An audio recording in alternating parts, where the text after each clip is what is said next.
Around 38,000 women give birth in the UK each year with diabetes.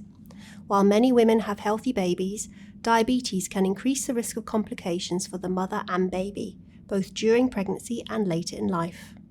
In this short video, we'll explain how diabetes can affect your pregnancy and what you might be advised to do during and after pregnancy. We will be discussing diabetes in general for this video. For specific information regarding type 1, type 2 and gestational diabetes, please speak to your specialist team. How can I prepare for pregnancy? Where possible, continue using contraception until you have a good blood glucose control level. This will reduce the risk of miscarriage, congenital malformation, which is abnormalities in the baby's body developed during pregnancy, stillbirth and neonatal death. As for all women trying to conceive, you should improve your general health. Things like stopping smoking, maintaining a healthy BMI and taking folic acid. When planning to conceive, your HbA1c will be checked before you stop using contraception. If it's over a certain level, you will be advised to continue taking contraception, and you should talk to your diabetes team about taking steps to safely bring it down. The GP will review your medication, as some diabetes medications aren't safe when planning a pregnancy. It is safe to continue metformin and insulin, and you may be prescribed insulin if it is not part of your regular medication. You will be prescribed a high-dose folic acid, which will reduce risks to your baby. You should continue to take this until you are 12 weeks pregnant. Your doctor will review medications for other medical conditions such as statins, ACE inhibitors and other blood pressure tablets to make sure they are safe during pregnancy. There are risks with pregnancy for women with diabetes, and these can be reduced but not completely eliminated. Because of this, most women with diabetes will be offered more appointments and scans. How could my pregnancy affect my diabetes? You will be offered an assessment of your eyes and kidneys before pregnancy, as pregnancy can have an effect on your organs. The impact of pregnancy on diabetic retinopathy is mild and temporary for most individuals, but it is important to have a dilated eye examination before pregnancy and during the first 3 months of pregnancy, with follow-ups every 3 months until birth if necessary. Pregnancy does not cause diabetic nephropathy or kidney damage caused by diabetes, but it can worsen an existing disease. Kidney function is monitored during pregnancy by urine and blood tests, and your diabetes team will support you if they have any concerns. Diabetic nephropathy may increase the risk of developing other pregnancy complications such as preeclampsia, a serious blood pressure condition which can affect your blood pressure and other organs, preterm birth, and your baby being small for their age. Individuals with these complications have a higher frequency of hospitalization during pregnancy and are more likely to have a caesarean birth. To monitor these possible risks, you'll be given a continuous glucose monitor so you can check your sugar levels at any time. Having blood glucose levels within the range your doctor advises will reduce the risk of complications in your pregnancy.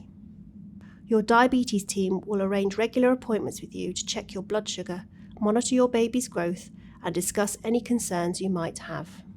How could my diabetes affect my pregnancy?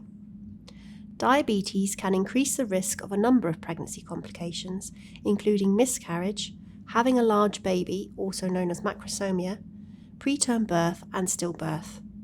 These can be reduced by tight blood sugar control and specialist management during pregnancy, birth and after the baby is born.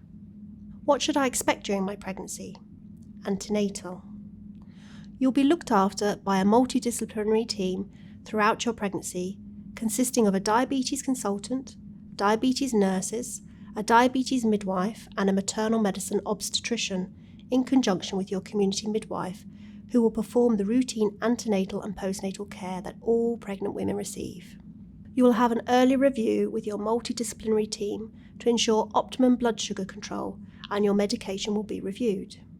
You'll be advised to start a low dose of aspirin to reduce the risk of preeclampsia. You will have an assessment of your risk of blood clots, and your doctor may advise you to take a medicine to prevent this. Depending on the types of diabetes you have and your HbA1c level before you become pregnant, you may be referred for an additional test called a fetal echocardiography to check the baby's heart, as one of the risks of diabetes can be heart problems for your baby. It is advised that you harvest colostrum or early breast milk from 36 weeks, as this can be used to treat your baby if they are born with low blood sugars. Your midwife can help you with this. Intrapartum. It is recommended that you have a hospital birth, as extra monitoring will be required. This will include monitoring your blood sugar throughout labour, as this is linked to a risk of your baby having low sugar, also known as neonatal hypoglycemia. It is advised that all women with pre-existing diabetes have their baby in the 38th week of pregnancy to reduce the chances of stillbirth or having a large baby. Your doctor or midwife may therefore discuss with you the possibility of being induced. Postnatal. Your baby's blood sugar levels will be checked when they are born, and colostrum may be used as a treatment if their blood sugar is low. Some babies need a short stay in neonatal care to regulate their blood sugar levels. Your diabetes medications will be reviewed and may be adjusted, particularly if you decide to breastfeed. Both metformin and insulin are safe during breastfeeding. You should expect to stay in hospital for a minimum of 24 hours after birth to monitor your blood sugar regulation and ensure your baby is feeding well. Before discharge, it is important to have a follow-up arranged with your diabetes team or GP. When should I seek help? If you are experiencing unexplained low blood sugar, reduced insulin requirements, or reduced fetal movements, contact your midwife immediately. To recap, it is important to consult your doctor before getting pregnant. During pregnancy, there is an increased risk of growth restriction, premature birth, and miscarriage, but risks can be managed with careful blood sugar control. Don't stop taking any of your medications without checking with your specialist team. Your pregnancy will require extra monitoring, including extra scans. It will be recommended to you that you have your baby before you reach 40 weeks. If you're ever worried or have any questions or concerns, contact your midwife. Thank you for watching. This educational video was created by the Southwest Maternal Medicine Network.